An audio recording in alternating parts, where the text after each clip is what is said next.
আমি তো ছেলের মা, ছেলেকে বিয়ে করিয়ে বাড়িতে দুটো বৌমা আনবো।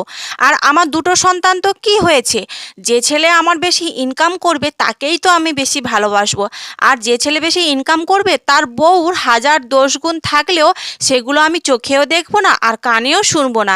যতই দোষ ভুল করুক না কেন, আমার ছেলে তো বেশি ইনকাম করে, তার বউর দোষ ভুলগুলো কিন্তু ধরাই যাবে না।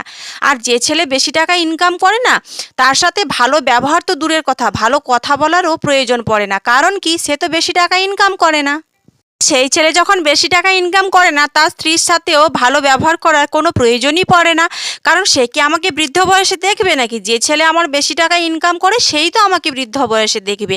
তার সাথে ভালো ব্যবহার করাটা আর ভালো সম্পর্ক রাখাটা খুবই জরুরি। কিন্তু যে ছেলে বেশি টাকা ইনকাম করে না, তার সাথে ভালো সম্পর্ক রাখারও দরকার নেই আর ভালো কথাবার্তা বলারও দরকার নেই। এরকম কিছু কিছু শাশুড়ি এখনকার দিনে খুব ভালোভাবেই দেখতে পাওয়া যায়। ভিডিওটা